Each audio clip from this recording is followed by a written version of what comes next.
Contrary to what you might expect, there was a time when some Illagers could spawn in peaceful mode. However, you wouldn't find them patrolling the overworld's many biomes, or even at the pillager outposts. The only location where Illagers could spawn was inside of a woodland mansion, and they only spawned once. When the removal of Illagers from peaceful mode was announced, I had considered scrapping this video altogether. In fact, I've restarted writing this script about 4 separate times before I could get my thoughts to an at least semi-coherent state. However, even if Illagers no longer spawn in peaceful mode, their associated structures still do. Even if someone only had knowledge of what strictly exists in peaceful mode, they could still connect woodland mansions and pillager outposts as being made by the same group. The least ambiguous connection is found in the similarities between the banners found on outposts and some of the wool decorations in the woodland mansions. Both appear to represent a face similar to that of a villager, but with grayish skin. The main difference of note is that while the wool in the mansion shows green eyes, the banners seem to depict cyan eyes instead. But even with the difference in eye color, these appear to be representing members of the same group,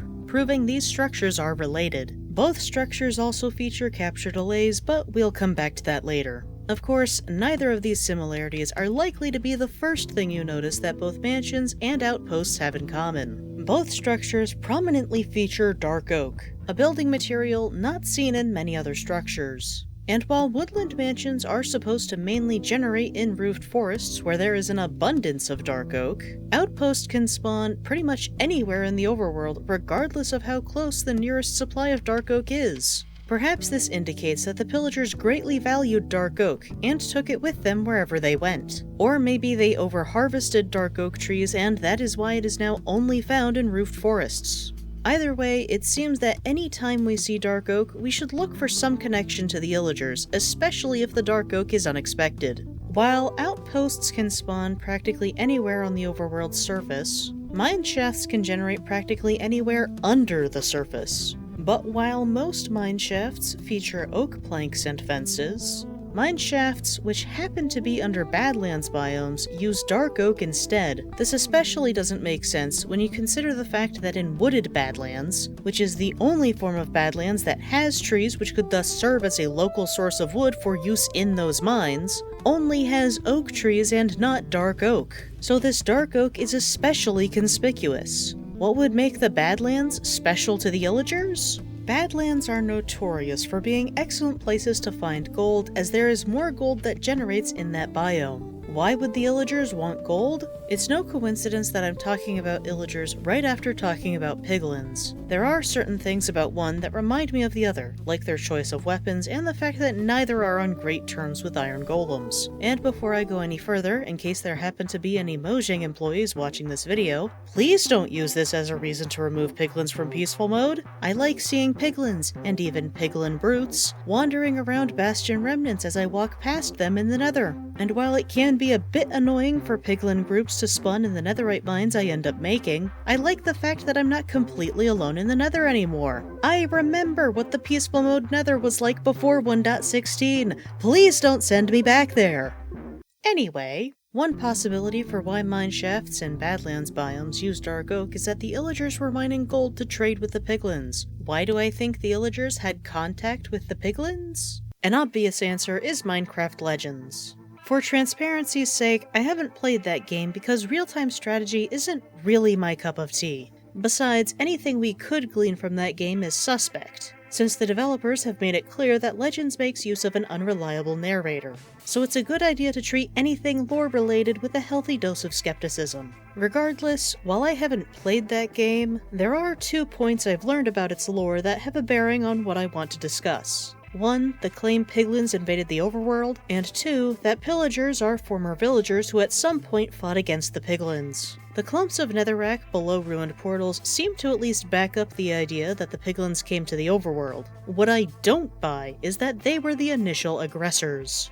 Others have already pointed out that there don't appear to be any real reasons for the Piglins to have invaded the overworld. Other than perhaps the mesa biomes, the overworld just doesn't have that much gold, especially when compared with the Nether. So if it wasn't for gold, why would the Piglins come to the overworld? As I've outlined previously, I believe the ancient builders, in their search for more resources to exploit, ended up polluting the Nether. This unfortunately led to a mass extinction event. In the case of the Crimson and Warped Forests, only fungi, hoglins, and striders survived. Other areas were not so resilient. Once thriving ecosystems saw all their plants and animals die off, leaving the barren soul sand valleys and nether wastes we see today. Whether or not the Piglins attacked the ancient builders at this point, I do not know for certain. What I am confident in is that the builders believed it prudent to make sure there were few to no witnesses, and so they completely obliterated the vast majority of Piglin civilization, leaving the crumbling bastion remnants and smoldering basalt deltas in their wake. I believe this is the point at which the Piglins would have cobbled together obsidian portals with the intention of either getting revenge on the builders or letting those in the overworld know what had been done to the Nether. But this is where things get a bit strange. Piglins cannot stay in the overworld for more than a few seconds. In peaceful mode, both Piglins and Hoglins tremble for a bit and then completely disappear, and they really don't fare that much better in the other difficulty levels. But that doesn't appear to be the case in Legends. So either Legends is lying about the Piglins again, or it's an indication that Piglins were at one point able to be in the overworld without issue. Which is the truth? Regardless of which difficulty level you play in, there are indications that there is, or at least was, some sort of plague wreaking havoc on the overworld. While the more obvious indications cannot be found in peaceful mode, you can still occasionally find a hidden room under an igloo with disturbing implications. There you will find 4 things of note: a brewing stand containing a splash potion of weakness, a chest containing a golden apple, 2 cells, 1 with a villager and 1 empty, at least it's empty in peaceful mode, and a sign pointing between the 2 cells. Even without knowing what appears in the empty cell when using the other difficulty levels, it's apparent that whoever made this room beneath the igloo was experimenting on villagers. Since golden apples have a restorative effect on players when consumed even in peaceful mode, healing hearts through regeneration and adding hearts through absorption, it's possible to conclude that these items were being used in an experiment to see if villagers could be healed. But healed from what? Let's briefly return to Legends. That game claims that some of the villagers fought against the Piglins, and this group ends up resembling what we know today as the Pillagers, a subset of the Illagers.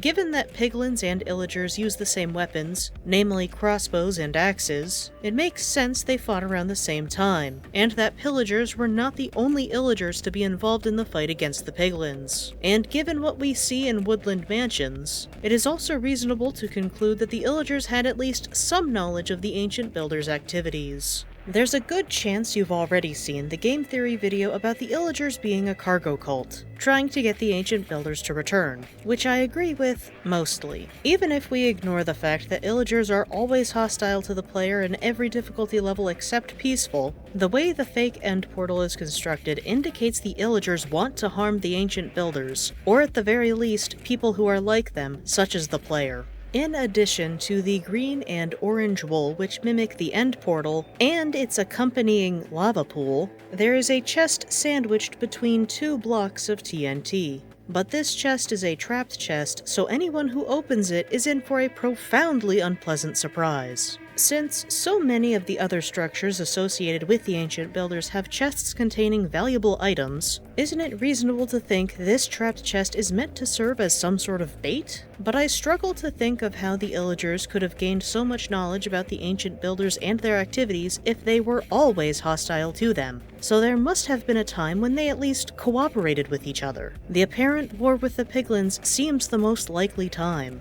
So if the Illagers did initially cooperate with the builders, what went wrong? The name Illagers contains the word ill, and I suspect this wordplay is not just meant to convey their ill intent towards villagers. While the eye color and clothing worn may differ between the various types of villager, they all share one thing in common: grayish skin, which is very different from the tan we see in villagers. What happened to the Illagers to turn their skin gray? This isn't the first time we've discussed a Minecraft mob having discolored skin. Previously, I have explained how the seemingly discolored and peeling skin on Striders could be an unfortunate side effect of interdimensional energy contamination in the Nether. And since the banners on Pillager outposts depict Illagers with cyan eyes, which is the same color as the particles in the end portal and the warped fungi in the Nether, I believe this indicates the Illagers were likewise exposed to interdimensional energy, and suffered grievous harm as a result. How would they have been exposed to interdimensional energy? If, in the course of fighting the Piglins, the Pillagers pursued them back through the Nether portals and into the Nether, it's likely they encountered areas which were severely impacted by interdimensional energy pollution,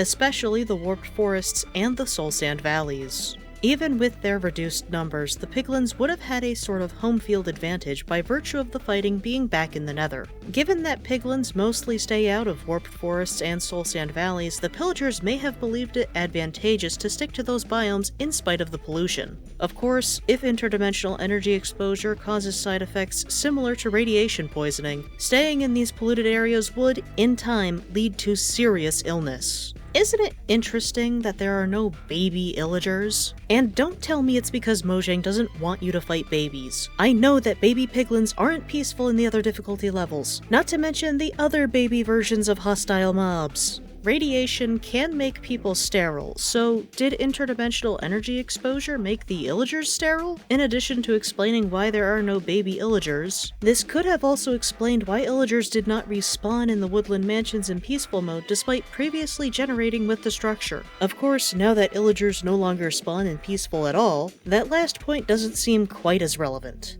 But we'll talk more about the implications of that change later. Back to the Illagers' time in the Nether, seeing the widespread devastation in that dimension, especially in the warped forests and soul sand valleys, as well as suffering the effects of interdimensional energy pollution, may still not have been enough by themselves to turn the Illagers against the ancient builders. After all, the builders may have anticipated the Illagers having questions about what had happened in the Nether, and already spread the idea that it was the Piglins who had destroyed their own dimension in their greed. This would certainly align with the anti-piglin propaganda of Minecraft Legends. Thus, suffering the effects of interdimensional energy pollution may have actually strengthened their resolve to fight the Piglins. Oddly enough, the exposure may have even benefited the Illagers. If interdimensional energy did indeed alter their DNA similar to how it affected the Striders, this may have actually helped them. Think back to the plague we discussed earlier that impacted villagers. Based on what we see in the other difficulty levels, it does not appear that the plague troubling the villagers affects the Illagers. But how did the plague start? Whether it's from a disruption in normal healthcare and sanitation services, or simply introducing populations that hadn't previously mixed, war has a way of spreading disease. So the Piglin War once again seems a likely answer. Between the overworld and the Nether, we have a few options for how exactly this plague started.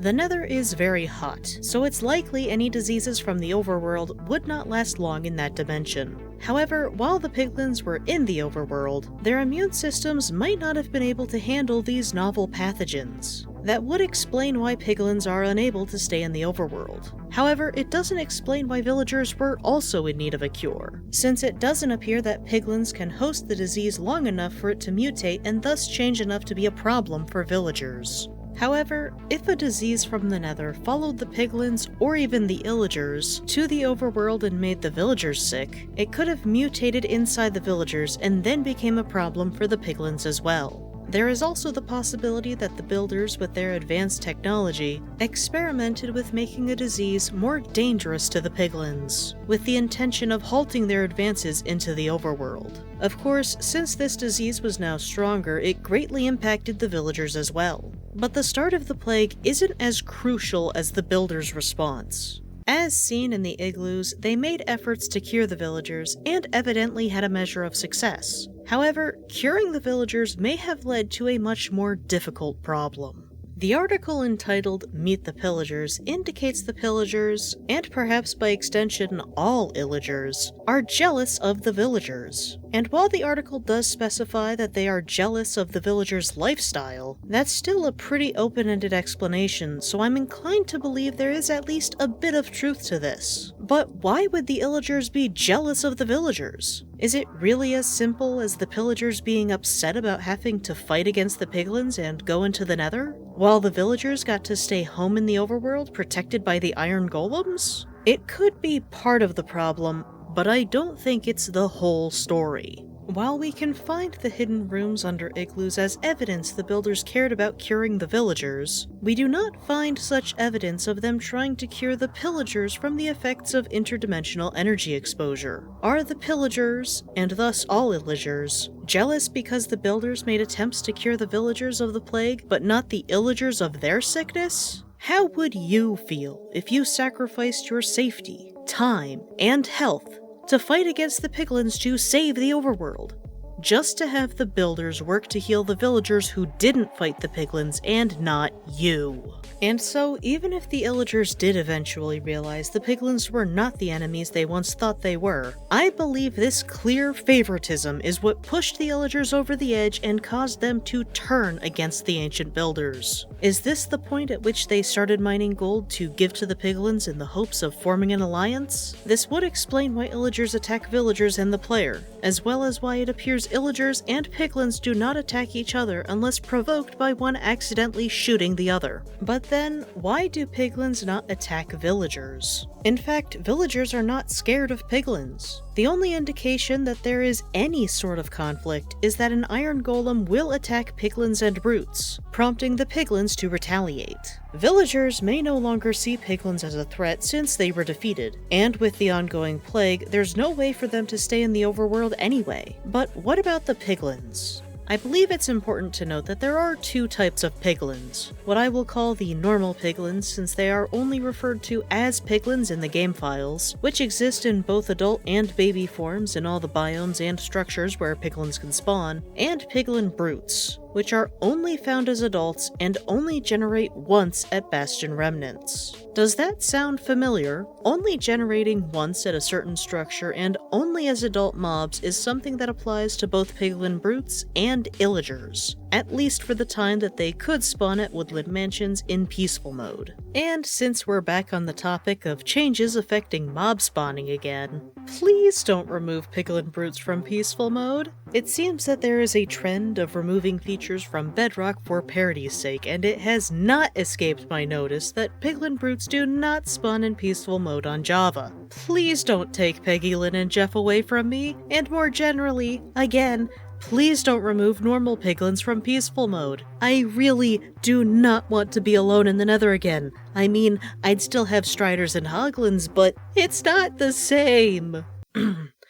Desperate pleas aside, the fact that Piglin brutes are so different from normal Piglins raises the question of why there are all these differences. Unlike Illagers or even Striders, brutes don't appear to be suffering from discolored or peeling skin, so I hesitate to say the differences are from interdimensional energy sickness. The fact that there are only adults could simply indicate that Piglin brutes are older than other Piglins. And considering they all have scars and golden arm guards, as well as the fact that the achievement War Pigs is triggered by opening a chest in a Bastion Remnant, the structure that is the only location for Piglin brutes to spawn, these factors all point to these being the Piglins who fought against the ancient builders and pillagers long ago. This explains why they are not interested in bartering for gold. They know the sad outcome from recklessly pursuing gold, nor are they pacified in non-peaceful difficulty levels by the player wearing gold unlike other Piglins. They know from first-hand experience exactly how dangerous beings like the player are, and they do not fight villagers because ultimately their issue was with the ancient builders.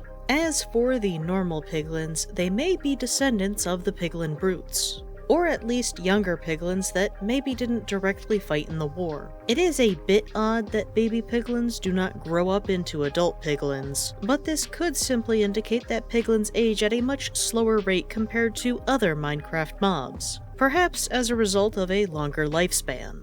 So Pillagers and the other Illagers fought against the Piglin brutes at the order of the ancient builders. In the course of the war, a plague developed which forced the Piglins back into the Nether. As a result, the Illagers followed the Piglins into the Nether and became sick from the interdimensional energy pollution. While the ancient builders worked to cure the villagers from the effects of the plague, they made no such efforts to heal the Illagers.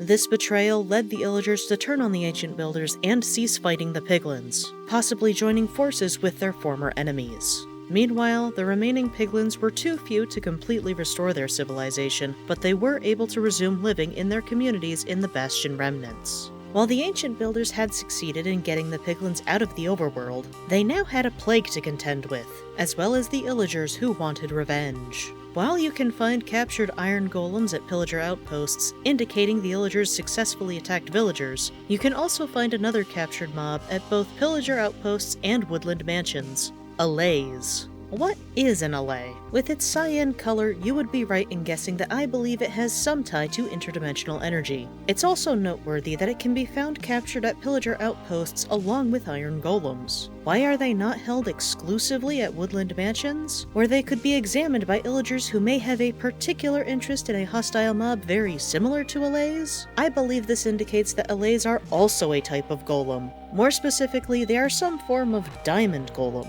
As we've discussed before, Minecraft diamonds have very unusual properties. If iron could be used to make an iron golem, why couldn't diamonds be used to make some form of golem as well? Unlike iron golems, we have no way of making an Allay ourselves, but this wouldn't be the first example of the player having inferior crafting abilities when compared with the ancient builders. Also, as a quick aside, I know I'm not the first person to believe Allays are somehow connected to the player, but I think we are Allays, or at least some form of Allay. We are not able to make all the things the ancient builders made. For example, we can't make or even move reinforced deep slate. Similarly, Allays can pick up items, but they can't place or craft with them. And in the events of Minecraft Legends, you are essentially just doing the bidding of the three hosts, just as an Allay does the bidding of its player by gathering whatever item it has been assigned. Regardless, the capturing of Allays indicates the Illagers had at least some measure of success in fighting against the builders as well. In fact, their attacks may have led the builders to retreat to the ancient cities, where the Illagers followed. Why am I confident the Illagers pursued the ancient builders? As previously discussed, the Illagers have a penchant for building with dark oak. In parts of the now abandoned ancient cities, you can find dark oak towers which very closely resemble pillager outposts. These towers also make use of carpets which are the same color as the wool found in massive piles in the woodland mansions. In fact, you can even find piles of blue, light blue, and cyan wool in the ancient city. These colorful wool blocks and dark oak wood stand out from the drab gray wool and various forms of deep slate that make up the majority of ancient cities, so they don't seem to have been part of the original structure. Given the dilapidated state of these dark oak towers, I think it's fair to say they've been abandoned for a while as well. And there's a significant possibility that at least some of the skulk in the ancient city is from some ill-fated Illagers. I'm not entirely sure how the Illagers' fight against the ancient builders went, but it is telling that we see neither group in the deep dark anymore. As they say, there are no winners in war. At least the Illagers can still live on the overworld's surface, as long as it's not in peaceful mode. But when considering the removal of Illagers from peaceful mode, I do have to ask, does peaceful mode break Minecraft's lore? It's been over 2 years since I started this series outlining how I make sense of Minecraft's lore while playing peaceful mode. And with each additional video, not only do I question if it's reasonable to ask someone to listen to me rant for the length of this playlist, but I also have to wonder if what I'm doing makes sense given how many mobs don't spawn in peaceful mode, even being removed from it in the case of the Illagers. Thus far, a lot of this series touches on some dark and heavy stuff, and at some point I lost much of the excitement I first had when I started working on this series. I'm not saying I'll never make another lore video, but this will be the last one for a while. Besides, I think this series provides a sizable base on which to build any future lore series. But before we wrap up, there is one final piece of evidence that I would like to share with you that I believe legitimizes peaceful mode's place in Minecraft lore.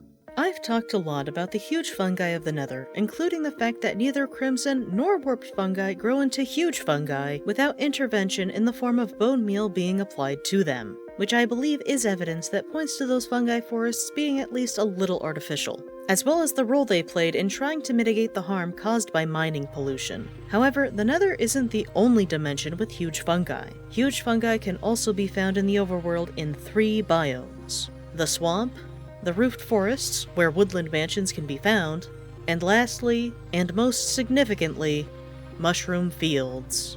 There's a couple of reasons why the mushroom fields are remarkable as a biome. As previously stated, they are one of the few overworld biomes where huge mushrooms generate naturally, and with the exception of some lush green patches, the ground is covered with mycelium, a fungi-infused block unique to this biome.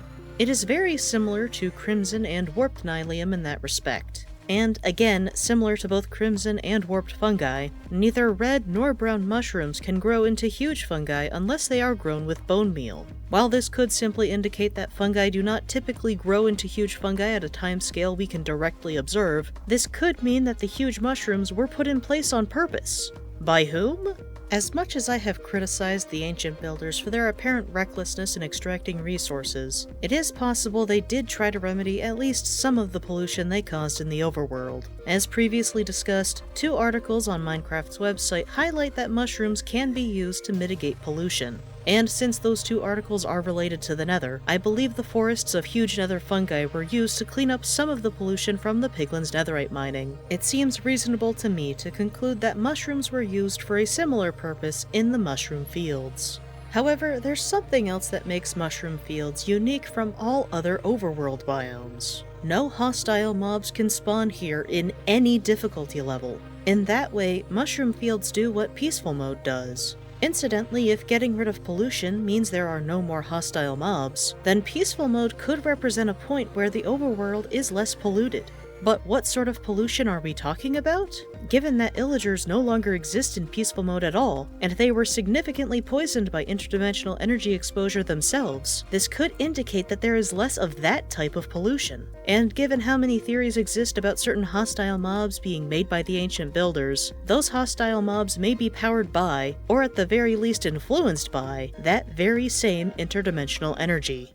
And this is why, though I agree that the Nether is very sad and somber, with the apparent destruction of the vast majority of Piglin civilization, and the collapse of the Nether's natural ecosystem, I still think it's also encouraging. Because while mushroom fields are only occupied by mushrooms, the Crimson Forests are still able to sustain hoglins and by extension piglins. And even though they are a bit miserable outside of lava, striders can still be found throughout the Nether. And yes, piglins no longer have the vast sprawling civilization they used to, but they continue to persist, preserving their culture through hoglin hunts and dance. I have speculated before that a future update to the large, portal-looking structure in ancient cities could allow us to visit the 3 dimensions in a different time, either past or future. If Mojang do decide to make the portal send us to the distant future, I will not be surprised if, upon revisiting the Nether, we find the piglins still there, but thriving better than ever, especially if they remember to tell younger generations the cautionary tale of how they almost lost everything. Like I said, much of this series has been pretty heavy, so I'd like to end on that more positive note. That even though it doesn't take away from the tragedy of what happened, and it doesn't reduce materially the difficulty of persisting in the present, wherever there's life, there's hope that you can still rebuild, maybe even better than what it was before. For this next chapter of this channel, I think I'll stick to some lighter videos like Let's Plays and 100 Days videos. That being said, I understand if some of y'all were only here for the lore. If I ever make more lore videos, I'll see you then. But regardless of which camp you're in, until next time, take care.